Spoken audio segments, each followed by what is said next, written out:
اگر آپ پاکستانی شہری ہیں یا پاکستان کے حالات سے ذرا بھی واقفیت رکھتے ہیں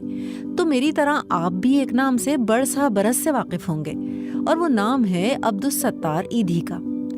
بچپن میں جب میں کراچی کے مختلف حصوں میں موجود ایدھی ہوم اور اس کے سامنے ایک جھولا لگا ہوا دیکھتی تھی تو یہ خیال ذہن میں آتا تھا کہ ان میں رہنے والے بچے اپنے اماں ابا کے بغیر کچھ بھی کیسے سیکھ سکتے ہیں، اور اس سوال کا جواب مجھے ملا انہی بے شمار بچوں میں سے کچھ بچوں سے مل کر، جن کے والد تھے ایدھی بابا، جنہوں نے ان بے گھر اور یتیم بچوں کو باپ کی بھرپور شفقت کے ساتھ ساتھ ان کو ان کی پہچان بھی دی تھی۔ آئیے آپ کو بھی ملواتے ہیں کراچی کے نوجوان بدر سے، جو 1.5 سال کی عمر میں ایدھی سینٹر کے اپنا گھر لائے گئے اور آج ایک کامیاب زندگی گزار رہے ہیں۔ آپ BBC اردو کا پوڈ کاسٹ سن رہے ہیں اور میں ہوں آسیہ انصر۔ میرا نام بدر ہے اور میں ایدھی فاؤنڈیشن میں جو ہے نا پڑھ رہا ہوں، اور جب میں یہاں آیا تھا 1.5 سال عمر تھی، اور یہیں پر میں نے جو ہے نا ایدھی صاحب کے ساتھ کام کرتا ہوں۔ پہلے جب میں ایدھی فاؤنڈیشن میں وہاں رہتا تھا تو اس وقت میرا جو ہے نا درزی کا کام سیکھا تھا میں نے، جو کپڑے ٹیلنگ وغیرہ تعلیم میں نے جو ہے نا مڈل ہے۔ اب وہ چھوٹے تھے ہم اور اتنا شوق بھی نہیں تھا اس وقت پڑھائی کا، تو ہم کھیل کود مستی میں جو ہے نا لگے رہتے تھے۔ تو پھر ایدھی صاحب نے کہا کہ اگر یہ پڑھائی نہیں کرتا تو اس کو کوئی کام ہے تو کام سکھاؤ۔ پھر میں وہاں پہ اس کا درزی کا کام سیکھتا تھا، پھر تھوڑا بڑا ہوا، پھر اس کے بعد میں نے الیکٹریشین کا کام سیکھا، پلمبر کا کام سیکھا۔ اب جب میں یہاں پہ آفس میں کام کرنے لگا ہوں تو اس میں نے ہارڈ ورک کے اندر جیسے نیٹ ورکنگ کا کام ہوتا ہے، کیمرے وغیرہ جو لگانے اس کا کام ہوتا ہے، کہ آفس کے اندر جو ایز اے کلرک جو ہے کام آپ کرتا ہوں، گاڑیاں سنبھالنا، گاڑی میں امپورٹ وغیرہ کرنا۔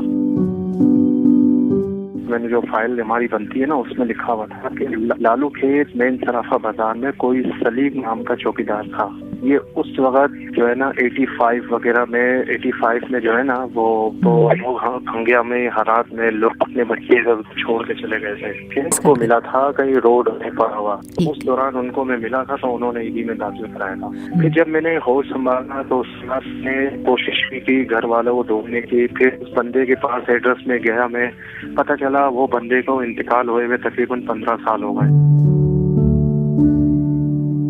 یہاں پہ تعلیم کا یہ ہوتا ہے کہ صبح 5 بجے ہم لوگ اٹھتے تھے، تو اس وقت جو ہے نا نہا دھو کے فجر کی نماز پڑھی، فجر کی نماز پڑھنے کے بعد پھر ہم لوگ ناشتہ واشتہ کیا۔ اس طرح ٹائم ہو جاتا تھا 8 بج جاتے تھے، ہم اسکول جاتے تھے 8 بجے،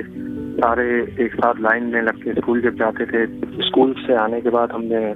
ظہر کی نماز پڑھی، نماز پڑھنے کے بعد کھانا کھایا، کھانے کے بعد مدرسے سے جاتے تھے وہ مدرسہ پڑھنے، اور جو مدرسہ پڑھتا تھا وہ مدرسے پڑھ رہے ہوتے تھے، اور کچھ بچے جو ہے نا درزی ٹیلر کا کام سیکھتے تھے۔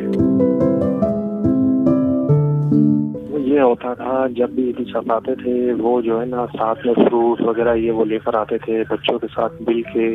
ہنسی مذاق سے پیار سے سب کو بٹھا کے کھلاتے تھے، شفقت سے ساتھ بیٹھے ہوتے تھے، اور وہ سمجھاتے تھے کہ جو ہوا سو آپ اس کو ختم کرو، اور جو اپنی زندگی گزارو، پڑھائی کرو، سیکھو کام، کہ اگر ہم نہیں ہو آپ اکیلے ہو تو کہیں کام آ سکے۔ وہ ہم لوگ کو سکھاتے رہتے، جب بھی آتے تھے کوئی نہ کوئی جو ہے نا باتیں سکھاتے رہتے تھے ہمیں۔ ماشاءاللہ سے ایدھی صاحب کے آیات پہ جو ہے نا شادی ہوئی، ماشاءاللہ سے 4 بچے ہیں۔ اب جو ہے نا ایدھی میں ہی ایز اے کا کام کرتا ہوں فیصل بھائی کے ساتھ۔ فیصل بھائی نے بھی ہمیں بہت کوشش کی کہ ہم پڑھے لکھے، میٹرک کرے۔ اب ہم چھوٹے تھے، ہنسی مذاق کھیل کود مستی مذاق میں لگے رہتے تھے، تو اس لیے ہم نے ان کی باتوں بھی درگزر کیا تھا۔ ایدھی صاحب کی سرپرستی میں شادی ہوئی، فیصل ایدھی صاحب اور ایدھی صاحب یہ سب موجود تھے، بلکہ ایدھی صاحبہ بھی تھی، ان کی سرپرستی میں شادی ہوئی۔ انہوں نے جب میرے کو بولا تو میں نے بولا کوئی بات نہیں، اگر آپ کے ہوتے ہوئے یا ہو سکتا ہے تو کرا دیں۔ بہت سے